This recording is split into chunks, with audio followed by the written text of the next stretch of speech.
So we've kind of talked about this team, right? Like what our expectations of them are in this first 12 games, kind of how we think they can finish the season. Should Bears fans' expectation be that the Chicago Bears are competing for a playoff spot? Should that be our realistic expectation this season? Because for me, right, 7 wins, are you in the hunt all season? Sure. But you're not realistically probably competing for a playoff spot. But if you're talking about 9 wins, if you're now you're competing for a playoff spot. Should that be the expectation? Oh, man. I'm not quite as bullish. So I think they're about a 7 or 8 win team tops. So if I'm wrong, that'd be awesome because then they will be competing for a playoff spot. Should it be their expectation? I don't know. If they get to 7 or 8, to me, you would have taken a step in the right direction, especially if we see maturation and growth from Justin as a passer. Like those are things I'll look back on. If that happens, they win 7, they win 8, and Justin throws for 3,700 yards. Thank you. Then I'll say there was growth and there was development, and they're getting better, and they feel better about him. And to me, that I think you could walk away saying it was pretty successful. That'd be kind of how I guess judge the season. So if it went that just way. taking a step. You're forward. more so just take a step forward. Yeah. Understand what Justin Fields is. The playoffs are what they are. Yes. Okay. What do you think, Eric? They used to play 8 games in their own division. They only do 6 now. Yeah. But I still think that's a telltale sign for the way the season will go. So they play before the bye. They play 4 games. If they're 3-1 in those 4 games, before they get to the bye, and I think they've got 2 games after that. The Lions, with Green Bay being the last one, and some right after. Yeah. So if they can be 3-1 before that, then I think they're a playoff team. We'll be talking about the playoffs.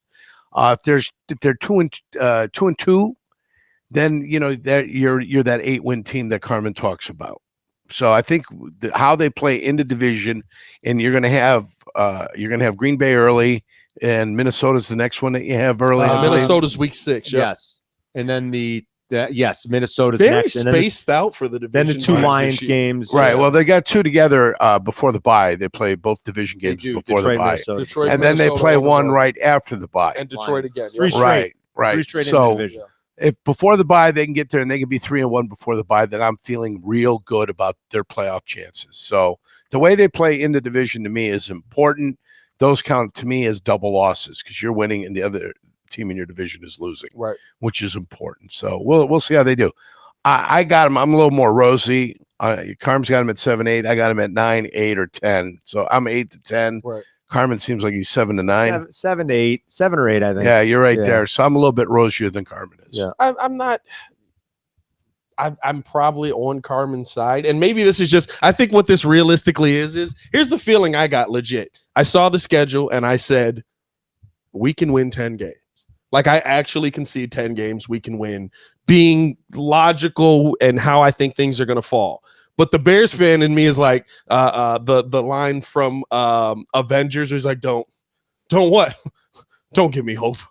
Like I feel like that's just how I feel about this team. It's not the negativity sets. It's not that I don't see where we can actually get 10 wins. It's that I just don't believe that they're going to go from a 3-win team to a 10-win team in one season. That's where I need to calm you then and tell you this was a 7-win team last year. Yeah, that underperformed and only won 3 games. Right. So I think this is a 7-win team that if they perform better than expected can become the 9th-win team. So there you go. There it is right there.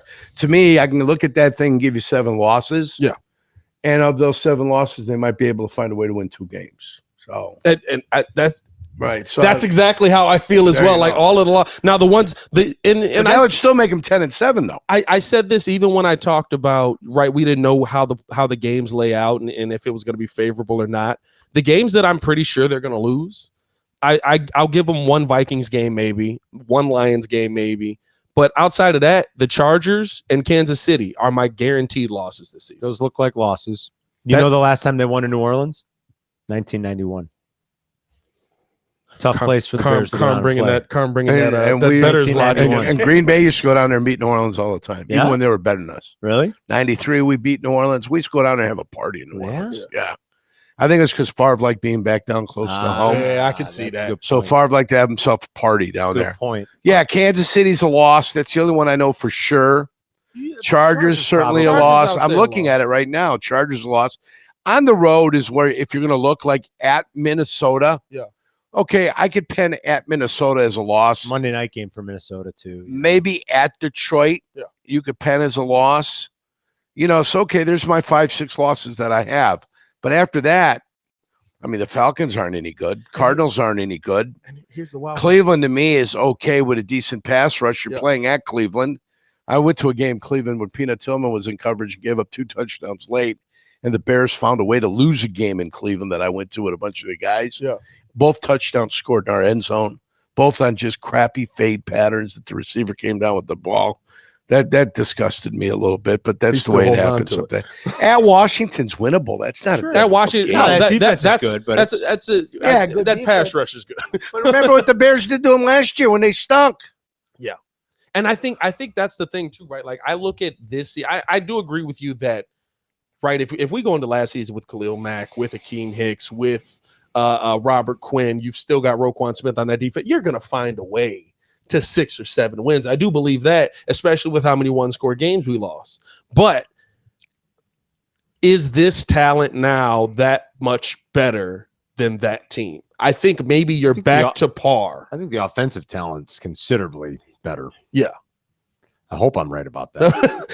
it goes into what Justin's going to be able to do as well, right? Like that's the step that we need to see. He's got to take a step, but they did just about everything possible to eliminate excuses for him and to add and support him. I mean, they really did. They got a number 1 wide receiver. Yeah. They added another receiver at the 4th round. Yeah. Claypool obviously has to do something this year. They signed a tight end. That was terrible. They signed a guard. Yeah, Tanya. They signed. I love Tanya. I'm not gonna lie. So 1, 2, 3, 4, 5. I mean, they've added 5 pieces out of say 14 pieces. Yes, because receivers count. When you go 4 wide receivers, they count a little bit too. So they've added 5 of 14 pieces to be able to address the offensive line. Yeah. You had 4 question marks across your defensive line. They addressed 2 of them. Now they signed other guys in free agency that aren't necessarily studs. They've upgraded the linebacking core, right? Well, that they did, but they upgraded, but they also addressed the defensive line is what I asked them to do, and they did. Yeah. Somewhat with free agents, with the journeymen that are going to be able to come in and be part of a rotation, because you can't count on 2 rookies playing 100% of the downs, but you can count on 2 rookies playing 40% of the downs. Which is not a problem. What I'll ask you is there a guy on this defensive line that makes life easier for the other linemen?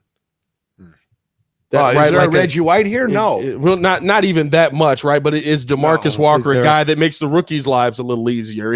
I don't know if we have that guy that's going to transition that defensive line and make things easier. Maybe it is Javon Dexter. Aaron Donald makes life easier for anybody else. For Leonard Floyd, yeah. But who on the Minnesota Vikings offensive line in the early 90s made life easier for who? On the offensive did Dolman make life easier? Yeah, did Dolman make life easier for John Randall? Or vice did versa? Henry Thomas make life easier for everybody else? Yeah. Did Randall do it for everybody else? Was it Roy Barker coming off the corner that made it easier for everybody else? So who made that line better for anybody? No, they all helped each other. Yeah. All those guys were kind of equal. Dolman's two of them are in the Hall of Fame. I was gonna say. Right. I think Dolman's in the Hall of Fame. Yes, absolutely. Yeah. But Henry Thomas didn't need anybody's help. Yeah. Henry Thomas wasn't relying upon John Randall so he could rush the passer. Henry Thomas was his own guy. Right. Roy Barker did what he did off the corner. It wasn't anybody helping. If you paid attention to one guy, the other guys were going to kill you. Yeah. So that's what you've got to get to. And boy, I didn't realize, when you start talking about that. At the time, though, how good they weren't Hall of Famers. At the time, they were just guys. They became Hall of Famers later on. Your coach just convinced himself 2 more guys need to go into the Hall right now. They were good, though. Yeah. But no, you go across other defensive lines, and who was helping who? No, if you got studs out there, then did Charles Haley help Leon Lett, or did Leon Lett help Charles Haley? Yeah. Russell Maryland was on that line. Chad Hennings was on that line. Charles Haley helped. If you get 4 good, solid defensive linemen, guess what? You're going to be in pretty good shape. We don't know what the hell we have now. We know we drafted him highly. Yeah. Now we're going to see what they're able to do when they come into the defense playing a penetrating one-gap defense. So, Zach Pickens and Javon Dexter are going to be huge. You got defensive backs now, and one of those defensive backs may have been drafted to replace Jalen Johnson. Yeah, oh yeah. Which one interception of Jalen Johnson's was your favorite? I say the same thing. Which one? The one. Yeah, the only one. I say the same thing. I want $20 million a year. I want $20 million a year for my one interception. I was trying to defend him last season. It was against AJ Brown. I'm like, listen, he didn't give up a touchdown. It's like he gave up 185 yards. I'm going to teach you Croatian. You know what Lakanoch means? Good night. Good night. Good night. That's when Jalen Johnson comes to the bargaining table this year. Unless, he performs. Yeah. Kyle Fuller performed. You talked about that Green Bay game in 2018. Yeah. Who got hit right in the chest in 2018 in that game? Kyle Fuller. Could have brought it in for 7. Could have won the game. Could have brought it in for 7 right there. That was the opener. It was 18, a 3-3. Right? Yes. Yeah, you talked about it earlier. Oh no, that was the opener in 19. That was when they lost 10-3. Yeah, right. Was that 19? Where it hit him right in the chest and he dropped the ball. I think so. They like to open the season. They do. It might have been the opener in 18. And it was in Green Bay. That's 18 because I think we actually could have won the game off of it. I think it was 3-3 at the time. It was, but I think it was the opener in 18. Yeah. So he got overpaid. If Jalen Johnson, of course he did. Yeah. He had the 1 year with 7 interceptions and it fell off the face of the earth for him. Well, he had 2 interceptions on that cold day against our guy that's in Detroit now, the quarterback. Goff. Yeah. Jurko. He had 2 off of Goff in that game that the Rams didn't want to be on the field. They didn't want to be here. No. Yeah. They wanted to be gone. So we'll see. Listen, I'm not cheering against Jalen Johnson. I want players to get paid. Yeah. If you come out here and you have yourself a 7-8 interception year and a bunch of passes defense, then you know what? Paid that man. Yeah. Paid that man his money. Okay? I've got no problem. You got a little mafia on us right there? He's going ring rounders. It's Teddy KGB, baby. Teddy KGB. Pay the man. I got no problem paying the man. Beats me. But you got to perform. You got to perform on the field. If you're going to get paid, you got to perform.